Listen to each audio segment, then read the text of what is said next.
मुंबई गोवा महामार्गावर प्रवाशांची वाहतूक कोंडीतून सुटका नाहीच। माणगाव इंदापूर बायपासचं काम अपूर्ण असल्याचा फटका।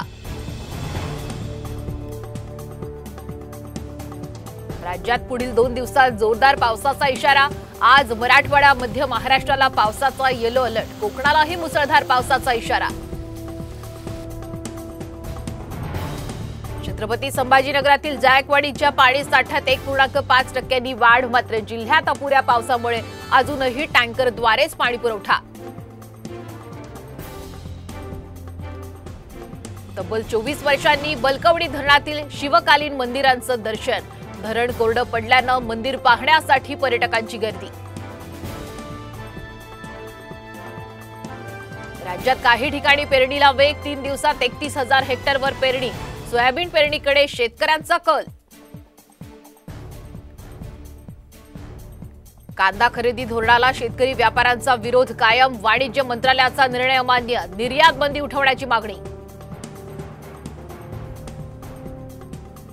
केंद्रीय मंत्री प्रतापराव जाधवांकडून बुलढाणा जिल्ह्यात नुकसानीची पाहणी। देऊळगाव घुबे इथं मृत सईच्या कुटुंबियांना दिला 4 लाखांची मदत।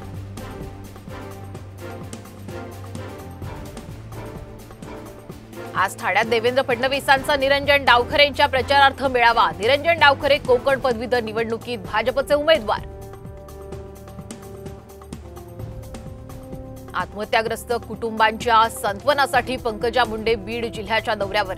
लोकसभेत पंकजांचा पराभव झाल्यानं काही कार्यकर्त्यांनी केली आत्महत्या।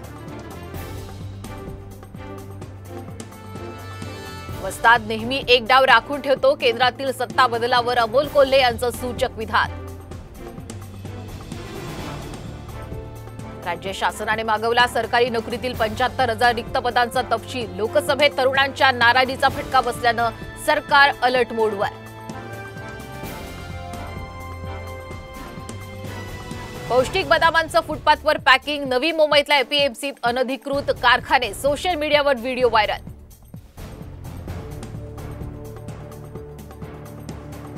एमएसटी सीईटी परीक्षेचा संध्याकाळी 6 वाजता निकाल। 7,25,000 विद्यार्थ्यांनी दिली परीक्षा।